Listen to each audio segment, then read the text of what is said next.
9월 23일 토요일 하나님께서 우리에게 주신 말씀 함께 묵상하도록 하겠습니다. 성경 열왕기상 8장 33절부터 43절까지입니다. 만일 주의 백성 이스라엘이 주께 범죄하여 적국 앞에 패하게 되므로 주께로 돌아와서 주의 이름을 인정하고 이 성전에서 주께 기도하며 간구하거든 주는 하늘에서 들으시고 주의 백성 이스라엘의 죄를 사하시고 그들의 조상들에게 주신 땅으로 돌아오게 하옵소서. 만일 그들이 주께 범죄함으로 말미암아 하늘이 닫히고 비가 없어서 주께 벌을 받을 때에 이곳을 향하여 기도하며 주의 이름을 찬양하고 그들의 죄에서 떠나거든 주는 하늘에서 들으사 주의 종들과 주의 백성 이스라엘의 죄를 사하시고 그들이 마땅히 행할 선한 길을 가르쳐 주시오며 주의 백성에게 기업으로 주신 주의 땅에 비를 내리시옵소서. 만일 이 땅에 기근이나 전염병이 있거나 곡식이 시들거나 깐부기가 나거나 메뚜기나 황충이 나거나 적국이 와서 성읍을 에워싸거나 무슨 재앙이나 무슨 질병이 있든지 막론하고 한 사람이나 혹 주의 온 백성 이스라엘이 다 각각 자기의 마음에 재앙을 깨닫고 이 성전을 향하여 손을 펴고 무슨 기도나 무슨 간구를 하거든 주는 계신 곳 하늘에서 들으시고 사하시며 각 사람의 마음을 아시오니 그들의 모든 행위로 행하사 갚으시옵소서. 주만 홀로 사람의 마음을 다 아심이니이다. 그리하시면 그들이 주께서 우리 조상들에게 주신 땅에서 사는 동안에 항상 주를 경외하리이다. 또 주의 백성 이스라엘에 속하지 아니한 자 곧 주의 이름을 위하여 먼 지방에서 온 이방인이라도 그들이 주의 크신 이름과 주의 능한 손과 주의 펴신 팔의 소문을 듣고 와서 이 성전을 향하여 기도하거든 주는 계신 곳 하늘에서 들으시고 이방인이 주께 부르짖는 대로 이루사 땅의 만민이 주의 이름을 알고 주의 백성 이스라엘처럼 경외하게 하시오며 또 내가 건축한 이 성전을 주의 이름으로 일컫는 줄을 알게 하옵소서. 오늘 본문에서는 어제에 이어 솔로몬의 간구 내용을 볼 수 있습니다. 총 7가지의 간구함을 드리는데 어제는 첫 번째인 범죄의 혐의가 있을 때의 방법이며 오늘은 4가지의 기도를 살펴볼 수 있습니다. 솔로몬의 기도는 다양한 문제 앞에서 하나님께 어떻게 도움을 구해야 하는지 알려주는 이스라엘 백성들에게 좋은 예시가 됩니다. 오늘 두 번째의 간구는 전쟁에서 적들에게 패하였을 때입니다. 레위기 26장과 신명기 28장을 보면 하나님이 이스라엘을 벌하는 방법 중 하나가 적들이 이스라엘을 무찌를 수 있게 허락하는 것입니다.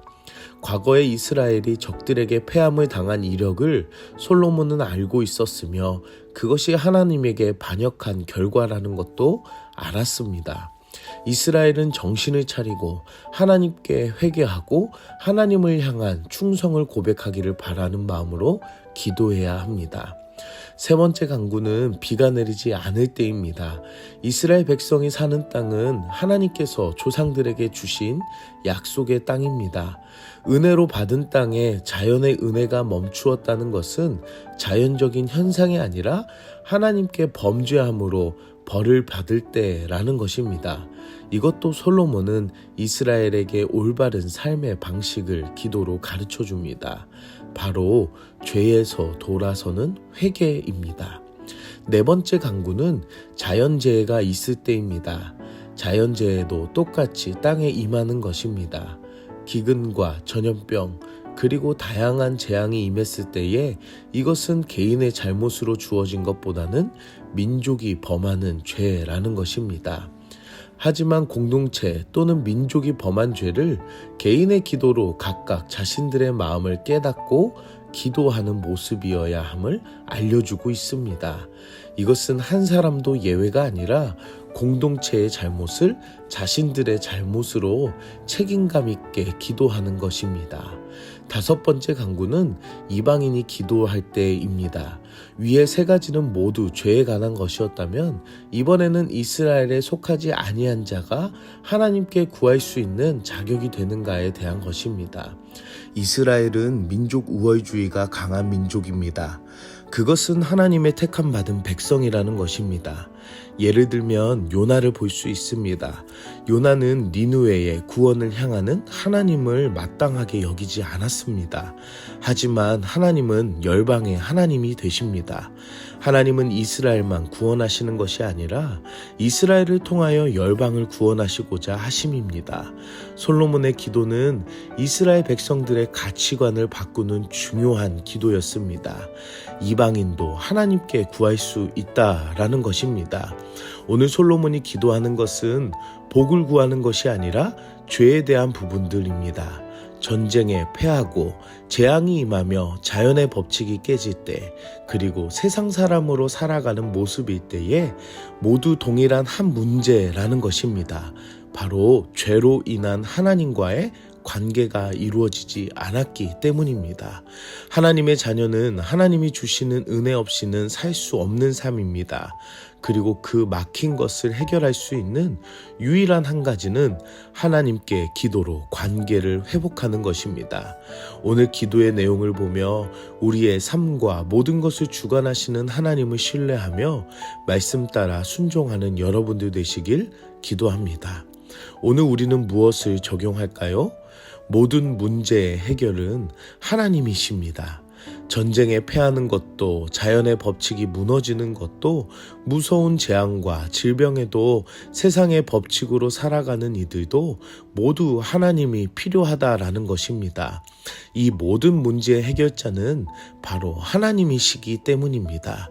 기도의 자리가 회개의 기도가 되며 은혜 주신 내 삶을 돌이키는 마음이 될 때에 하나님께서 모든 삶의 제목들을 들어주시고 응답하실 줄 믿습니다. 모든 문제의 해결은 오직 하나님뿐입니다. 함께 기도하겠습니다. 사랑의 하나님, 오늘도 말씀으로 은혜 주시니 감사합니다. 우리의 연약함을 아시고 기도로 나아갈 수 있는 은혜를 허락하시니 감사합니다. 내 뜻대로 되지 않음을 알게 하시고 어려움 가운데 늘 우리의 간구를 귀 기울이시는 하나님, 오늘도 하나님의 도우심을 구합니다. 무엇보다 죄의 문제를 알게 하시고 오늘도 회개의 자리로 나아가는 내가 되게 하여 주시옵소서. 그래서 누구보다 더 하나님을 찾고 더 가까이 나아가는 삶이 되게 하여 주시옵소서. 예수님의 이름으로 기도드립니다. 아멘.